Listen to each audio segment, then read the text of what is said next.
Hai, Assalamualaikum anak-anak empat dinamik. Apa khabar? Cikgu harap kamu berada dalam keadaan sihat sejahtera di samping keluarga yang tersayang. Ingat lagi tak pelajaran yang cikgu ajar pada minggu lepas? Iaitu Pinggan Sihat Malaysia. Cikgu harap anak-anak dapat makan seperti yang disarankan oleh Kementerian Kesihatan melalui Pinggan Sihat Malaysia. Okey, pada hari ini cikgu nak ajar kamu satu topik baru iaitu asas keusahawanan. Iaitu saya jual, anda beli. Anak-anak juga boleh merujuk pada buku teks muka surat 29. Okey, jom kita lihat apa itu jual beli. Jual beli ialah proses menjual dan membeli barangan antara peniaga dan pembeli mengikut syarat-syarat tertentu. Anak-anak boleh tengok gambar yang cikgu sediakan di sebelah. Ada seorang penjual, ada juga seorang pembeli. Seterusnya, kita lihat siapa yang terlibat dalam proses jual beli.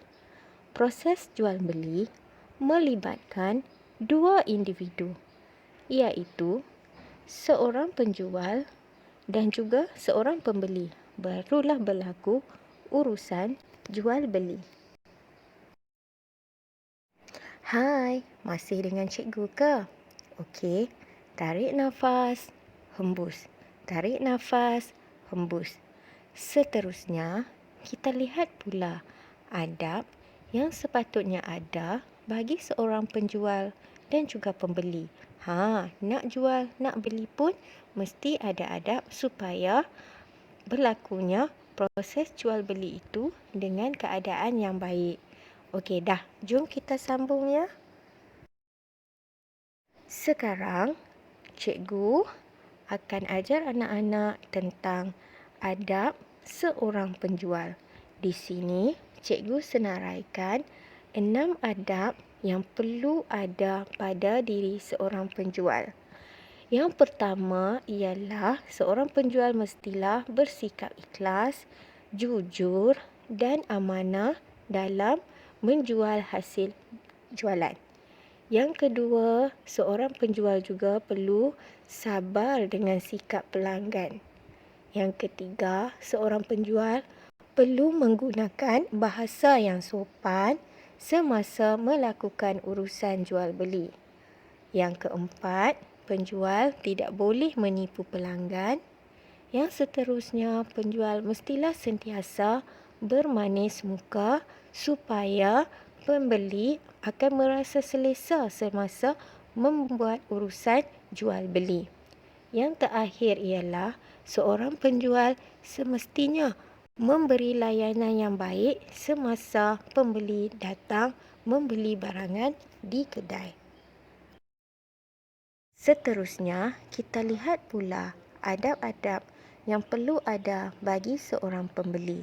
Yang pertama, seorang pembeli haruslah menggunakan bahasa yang sopan. Kalau awak pergi kedai, minta nak beli dengan menggunakan bahasa kasar dan kesat, agak-agak awak, adakah penjual tersebut ingin menjual barangan kepada awak? Jawapannya mestilah tidak. Yang kedua, seorang pembeli seharusnya membeli barang kerana keperluan. Yang ketiga, membeli dengan berhemah. Maksudnya, kita beli barang yang kita nak guna sahaja. Ini bertujuan untuk mengelakkan pembaziran.